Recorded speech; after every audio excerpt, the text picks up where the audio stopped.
হাতি আল্লাহ তাআলার সৃষ্টি করা এক বিস্ময়কর প্রাণী। জন্মের পর থেকেই হাতির শাবক মায়ের সুরক্ষা ও তত্ত্বাবধানে বড় হয়। দীর্ঘ সময় গর্ভধারণ, শক্তিশালী শরীর ও গভীর স্মৃতিশক্তি প্রমাণ করে এ প্রাণী আল্লাহ তাআলার নিখুঁত পরিকল্পনার অংশ। ইসলাম আমাদের শেখায় মানুষের মতো প্রতিটি প্রাণীর জীবনেও শিক্ষা রয়েছে। হাতির জীবনচক্র মানুষের অহংকার ভাঙার জন্য যথেষ্ট, কারণ এত বিশাল দেহ থাকা সত্ত্বেও সে আল্লাহর আদেশের সামনে সম্পূর্ণ অসহায়। মহান আল্লাহ তাআলা কোরআনে বলেছেন, আলাম তারা কাইফা ফাআলা রব্বুকা বিআসহাবিল ফিল। সূরা আল ফিল আয়াত 1।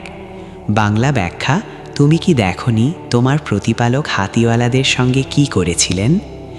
এই আয়াতের মাধ্যমে আল্লাহ তাআলা মানবজাতিকে স্মরণ করিয়ে দেন, হাতি ছিল শক্তির প্রতীক, কিন্তু সেই শক্তিও আল্লাহর ইচ্ছার বাইরে কিছু করতে পারেনি। তাফসির ইবনে কাসিরে বর্ণিত আছে, আব্রাহার হাতিকে কাবা শরীফের দিকে চালাতে চেষ্টা করলে হাতি বসে পড়ত এবং অগ্রসর হতো না, অথচ অন্যদিকে ঘোরালে সে দ্রুত চলতে শুরু করত। এটি প্রমাণ করে প্রাণীরাও আল্লাহর আদেশ বোঝে ও মান্য করে। হাতির স্বভাব শান্ত ও সহনশীল। রাসূলুল্লাহ মুহাম্মদ সাল্লাল্লাহু আলাইহি ওয়াসাল্লাম প্রাণীদের প্রতি দয়ার শিক্ষা দিয়ে বলেছেন, যে ব্যক্তি কোনো জীবের প্রতি দয়া করে আল্লাহ তাআলা তার প্রতি দয়া করেন। সহিহ বুখারী হাদিস নম্বর 6009। হাতির জন্ম থেকে শুরু করে তার প্রতিটি পদক্ষেপ আমাদের শেখায় আল্লাহ তাআলার ক্ষমতার সামনে কোনো শক্তিই বড় নয়। হাতি যখন শাবক থেকে পূর্ণবয়স্ক হয় তখন তার শক্তি ও মর্যাদা মানুষের চোখে বিস্ময় জাগায়। প্রাচীন যুগে রাজা ও শাসকেরা হাতিকে যুদ্ধ ও ক্ষমতার প্রতীক হিসাবে ব্যবহার করত। ইয়েমেনের শাসক আব্রাহাও তার সেনাবাহিনীতে বিশাল আকৃতির হাতি ব্যবহার করেছিল, যেন মানুষ ভয়ে নত হয়ে যায়।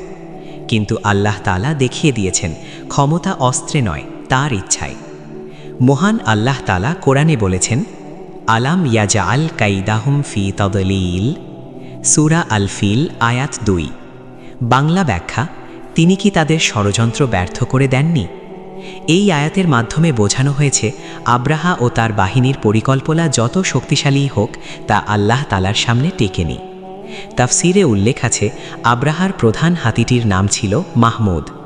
তাকে কাবা শরীফের দিকে অগ্রসর করানো হলে সে হাঁটু গেড়ে বসে পড়ত। এটি কোনো কাকতালীয় ঘটনা নয়, বরং আল্লাহ তাআলার নির্দেশে হাতির অন্তরে এমন ভয় ও বাধা সৃষ্টি হয়েছিল। হাতির এই আচরণ মানুষের জন্য বড় শিক্ষা। এত বিশাল দেহ ও শক্তি থাকা সত্ত্বেও সে আল্লাহর ঘরের দিকে এক কদমও বাড়ায়নি। ইমাম ইবনে জারির তাবারি বর্ণনা করেন, লোকেরা হাতিকে মারধর করেও কাবার দিকে নিতে পারেনি। রাসূলুল্লাহ মুহাম্মদ সাল্লাল্লাহু আলাইহি ওয়াসাল্লাম বলেছেন, আল্লাহ তাআলা যাকে হেফাজত করেন তার বিরুদ্ধে কোনো শক্তিই কাজ করে না। সহিহ বুখারী হাদিস নাম্বার 3199। অর্থগত অর্থে এই অংশে স্পষ্ট হয়, হাতির জীবন ও ব্যবহার ইতিহাসের মোড় ঘুরিয়ে দিয়েছে, যেন মানুষ আল্লাহর ক্ষমতা চিনতে পারে।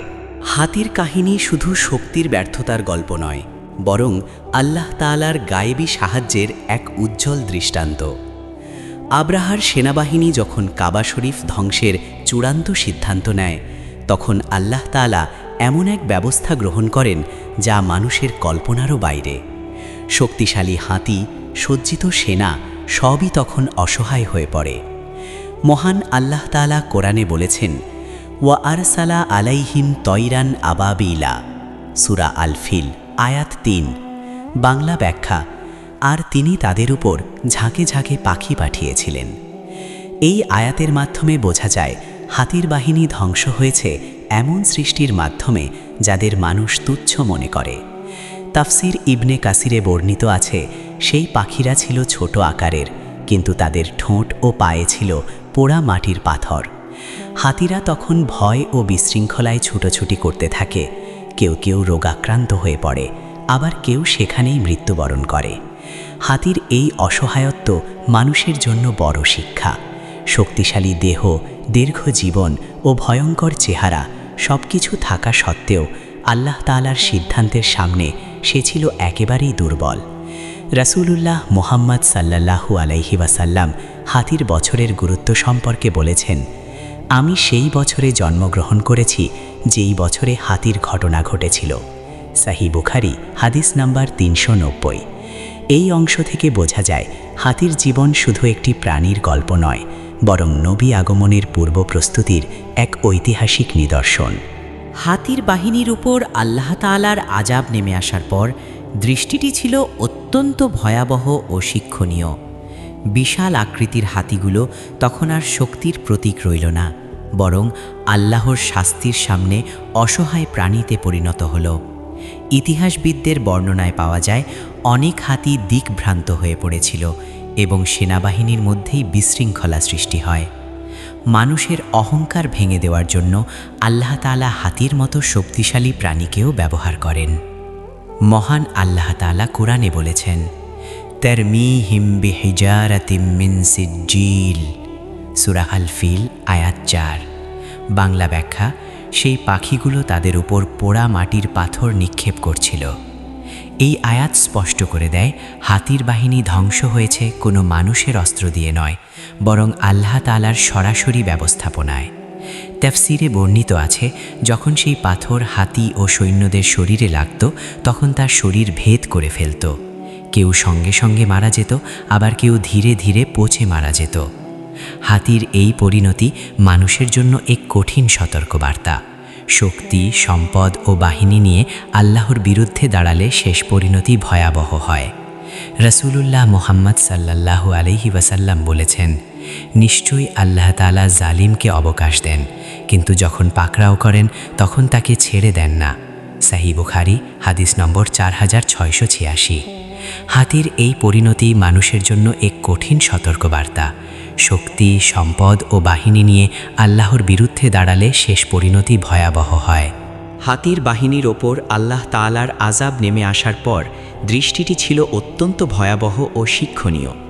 বিশাল আকৃতির হাতিগুলো তখন আর শক্তির প্রতীক রইল না, বরং আল্লাহর শাস্তির সামনে অসহায় প্রাণীতে পরিণত হল। ইতিহাসবিদদের বর্ণনায় পাওয়া যায় অনেক হাতি দিকভ্রান্ত হয়ে পড়েছিল এবং সেনাবাহিনীর মধ্যেই বিশৃঙ্খলা সৃষ্টি হয়। মানুষের অহংকার ভেঙে দেওয়ার জন্য আল্লাহ তাআলা হাতির মতো শক্তিশালী প্রাণীকেও ব্যবহার করেন।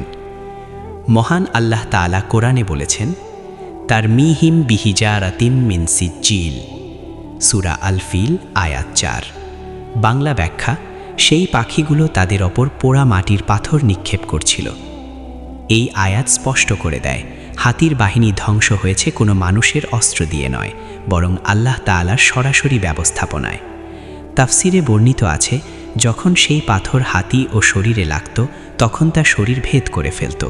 কেউ সঙ্গে সঙ্গে মারা যেত, আবার কেউ ধীরে ধীরে পচে মারা যেত। হাতির এই পরিণতি মানুষের জন্য এক কঠিন সতর্কবার্তা। শক্তি, সম্পদ ও বাহিনী নিয়ে আল্লাহর বিরুদ্ধে দাঁড়ালে শেষ পরিণতি ভয়াবহ হয়। রাসূলুল্লাহ মুহাম্মদ সাল্লাল্লাহু আলাইহি ওয়াসাল্লাম বলেছেন, নিশ্চয়ই আল্লাহ তাআলা জালেমকে অবকাশ দেন, কিন্তু যখন পাকড়াও করেন তখন তাকে ছেড়ে দেন না। সাহি বুখারি হাদিস নম্বর 4686। হাতির এই পরিণতি মানুষের জন্য এক কঠিন সতর্কবার্তা।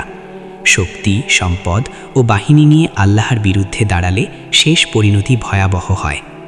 রাসূলুল্লাহ মুহাম্মদ সাল্লাল্লাহু আলাইহি ওয়াসাল্লাম বলেছেন, নিশ্চয়ই আল্লাহ তাআলা জালেমকে অবকাশ দেন, কিন্তু যখন পাকড়াও করেন তখন তাকে ছেড়ে দেন না।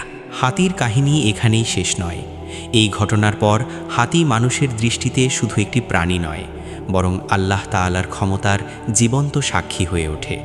যারা এই ঘটনা প্রত্যক্ষ করেছিল তারা আজীবন ভুলতে পারেনি কিভাবে বিশাল দেহ ও শক্তি থাকা সত্ত্বেও হাতি আল্লাহর ঘরের দিকে এক কদমও এগোয়নি।